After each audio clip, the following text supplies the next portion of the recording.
What's up, my folks? I hope y'all are having a great morning or whenever this finds you. Let's talk about the dirty game for a little bit. Alright, before we get started, do me a favor, guys. Go to your pantry, you young guys, especially all you guys that's got dogs from me that's young and starting out. Go get you a couple cans of, get 4 cans of tomato sauce, corn, anything. Just get 4 cans of canned vegetables. Hold them just like that.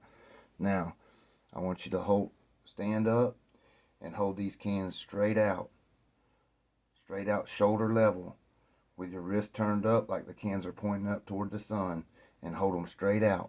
Okay, shoulder level. Don't let them drop. Shoulder level. Keep them hold like that. That's only like 2% of your body weight. Now, come on. I want you and you guys put in there the times how long you could hold the cans up. Don't you let the fucking cans down now. I gotta see 15 minutes out of you holding them cans. Okay. This is Chopper. I bet y'all thought I was gonna talk about shedding weight with tomato sauce or something, didn't you? Let's talk a little bit about Chopper. I got lucky and got to let him catch a pig today and start him up. And then now I kind of like how I say I knew how he's bred, but I really didn't pay attention much to it now. But now after seeing him, work a little bit, I'm kind of interested in how they put him together a little more. He looked good. I mean, he's puppy. He's got to learn to settle in and learn to bite, and he's a little sloppy, a little clumsy like you'd expect for a puppy. But I mean, it was a good affair for him. A good fast paced hog, so I got to see quite a bit in a short amount of time, and that's the goal. When you're starting a dog, you want them to be. It's a schooling process, guys. Understand that. And understand this, that your friends and all that shit, they love to see you fail. Most of the guys in the game love to see people fail. And they love to talk shit about shit they know nothing of. Okay? It's your responsibility to bring the dog in and be a dog man. Now, when I like Chopper, I'm just gonna give you an example how you bring one in. He was shed free of fat. You don't want them fat, you want their body kind of hard. Even the first time you're looking at them, let them catch a pig. You don't want them.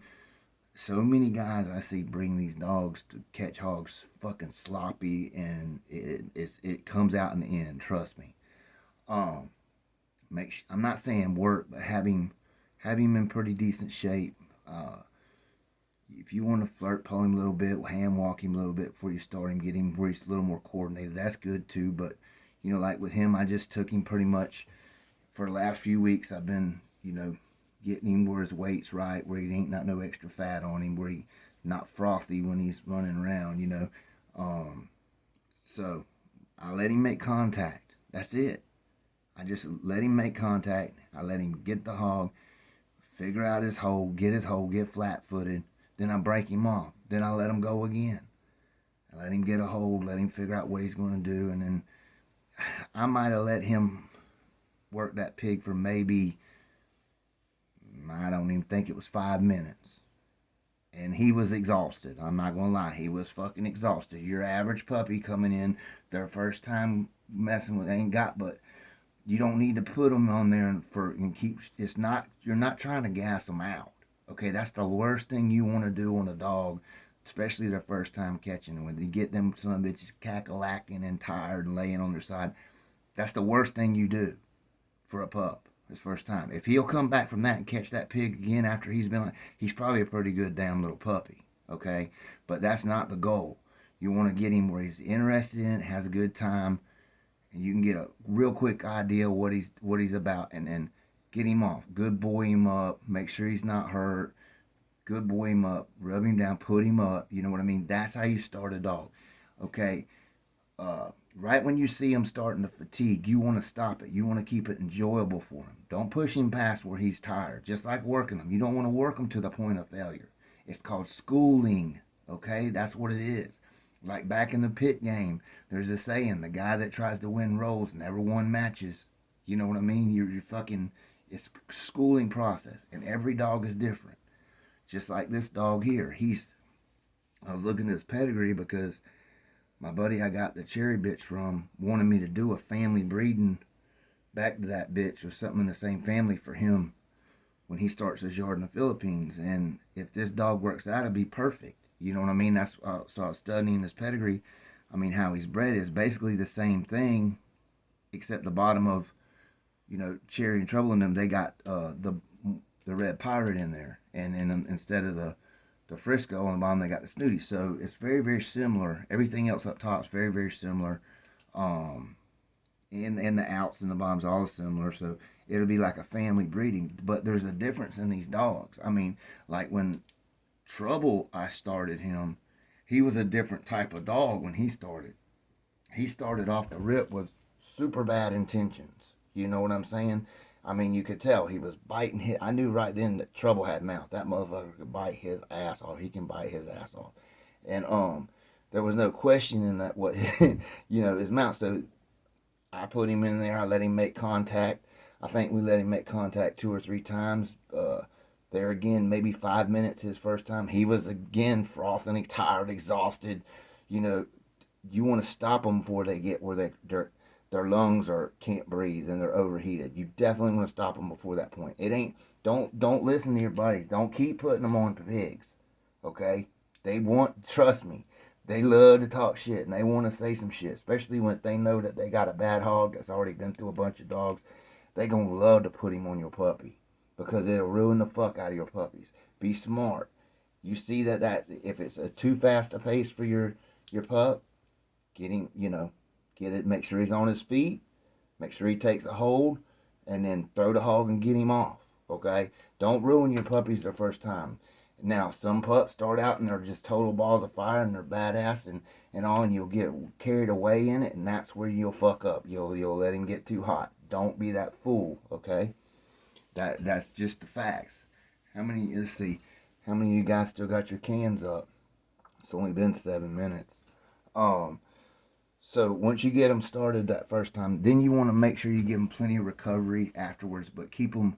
See, you definitely don't want to get them, if you get them hurt real bad the first time, make sure you heal them up good. Don't let them get any infection. You want everything to be a pleasant experience from everything, from the hunt to the afterwards. You want them to look forward to it.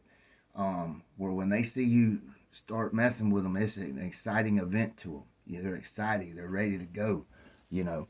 And then at the end game, like I never really, when we had the catch pins and stuff, and we were really schooling dogs all the time, I didn't, I don't school my dogs for any length of time, like long sessions, like pig after pig, time.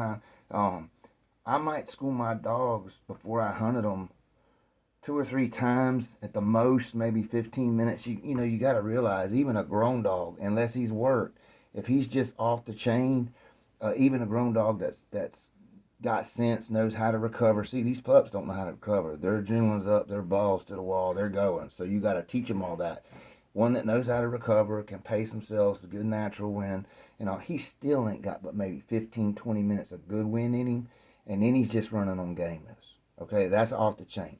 All that man, there was no real off the chain matches. Everything, that's what they called them, but the guys that took dogs really off the chain got smoked. I mean, you got to understand that. That's what I mean. There's no honor in this, man. There's no honor in these dogs, period.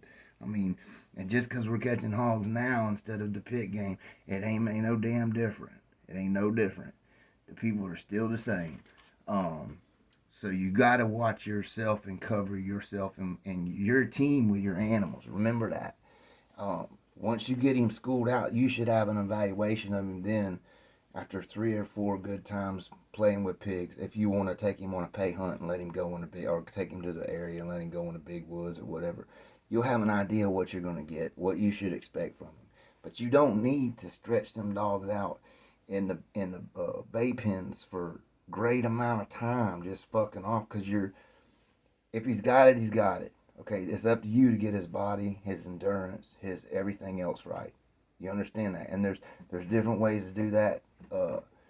It's different foods. There's all different reasons. I had a question: what makes them get hot? It could be anything. You can have them too wet. It's the food. They're fucking most of the time. No, the dogs are just in piss poor shape, and people expect a lot too much out of them. You can't expect I've only seen one dog, seriously.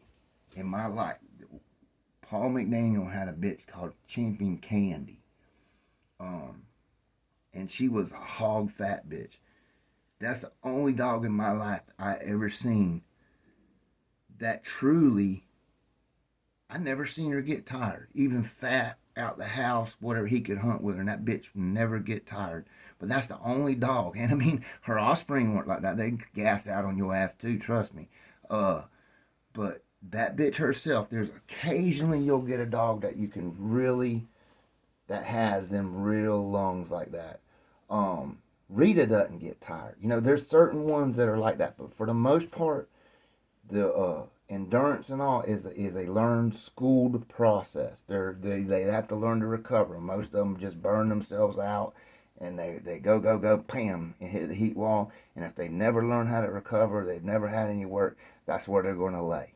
I'm telling you, that's where they're going to lay at. Okay, if you got one that hits that heat wall, and he'll come back, a young dog that'll come up and waddle his ass over there and grab that pig again. That's probably a pretty fucking good dog. You need to take that dog and spend some time with him and figure out what you got to do and see if you can get his endurance correct. And I bet you a lot of it is feed and your time in the animal. All right, who's got the cans up still? I want to know. No cheating now. You gotta hold them up for another, let's see, 3.5 more minutes. Can you do it? I don't know. Who's got it up? Who's gonna hold them up for 3.5 more minutes when this one's over? Y'all take care and keep on bulldogging.